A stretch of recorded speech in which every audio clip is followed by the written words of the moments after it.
Imagine walking into your favorite barbecue restaurant.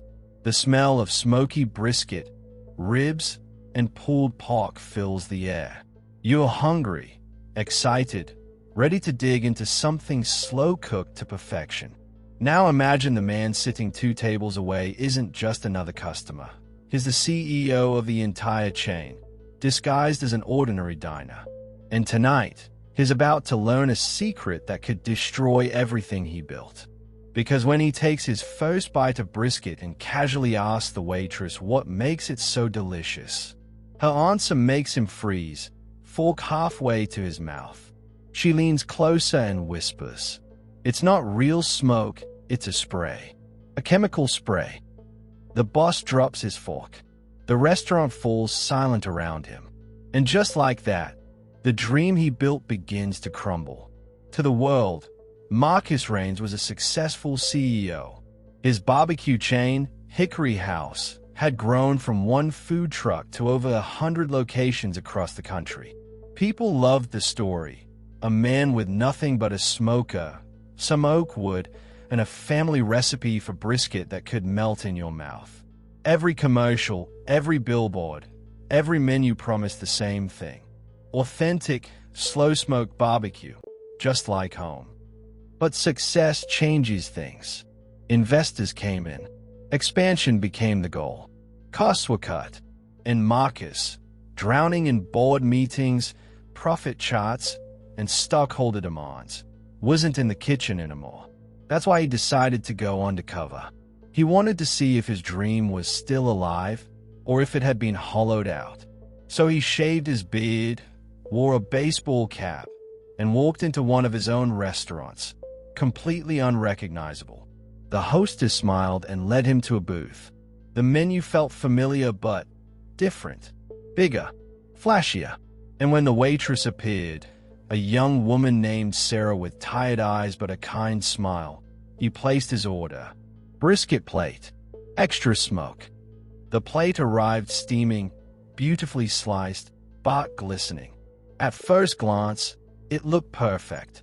But the moment Marcus lifted his fork, he felt something was off. The texture was softer, almost spongy. The smell, strong, sharp, almost artificial. Not like the deep, woody smoke he knew. He took a bite. The flavor hit hard, almost overwhelming. Too much smoke. Too concentrated. It didn't linger on the tongue like real oak. It coated it. So he asked Sarah casually, like a curious customer, "This is interesting. What's your secret?" That's when she leaned closer. Her voice dropped, and she whispered the words that froze him in place. "It's not smoked anymore.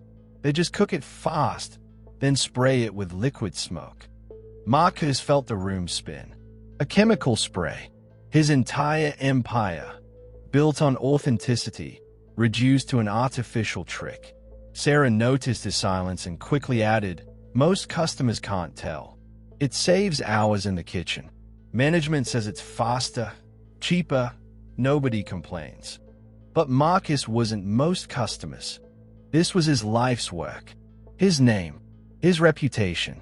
He pressed for more. "Do you like it? Do you think it's right?" Sarah hesitated. Her eyes darted toward the kitchen, then back to him. "Honestly, no. I grew up on real barbecue. My granddad smoked ribs every weekend. I know the difference. But hey, if I say anything, I'll lose my job."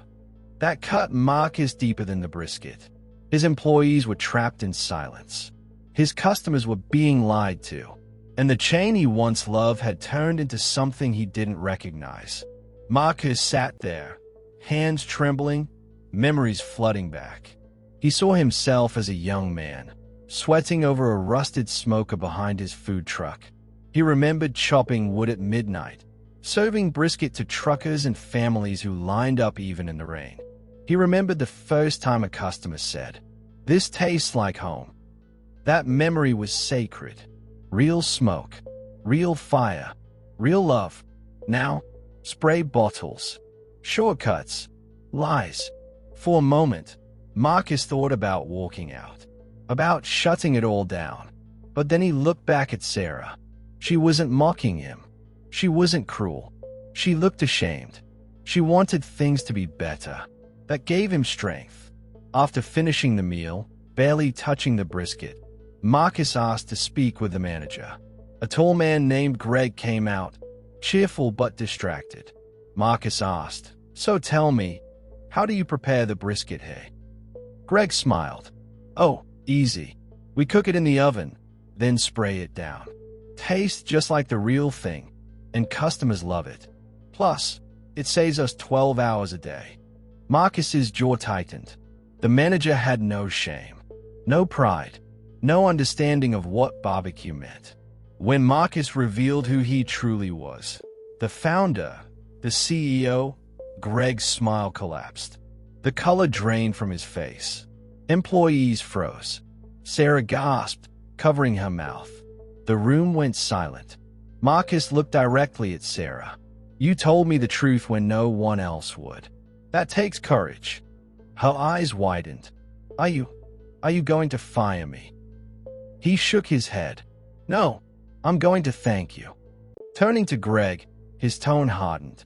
"This is not barbecue. This is fraud. We built this brand on authenticity. If you can't respect that, you don't belong here." Greg stammered excuses, but Marcus didn't listen. The decision was made. Over the following months, Hickory House changed. Realwood smokers returned. Training programs revived the lost art of slow barbecue. Customers noticed the difference immediately, and loyalty skyrocketed. And Sarah? She was promoted, given a leadership role, honored for her honesty. But the biggest twist came when Marcus appeared on national TV, telling the story himself. He admitted the mistakes, the shortcuts, the betrayal, and he promised it would never happen again. His honesty, like Sarah's, saved the company. Because in the end, it wasn't just about brisket. It was about trust. And trust, once broken, must be rebuilt slowly, like smoke seeping into meat. So here's the question. If you found out your favorite restaurant was using fake flavors, chemical sprays instead of real cooking, would you still eat there? Or would you walk away forever? Drop your thoughts in the comments below. And don't forget, hit like, subscribe, and turn on notifications if you want more unbelievable true stories every week. Because next time, the secret might be even darker.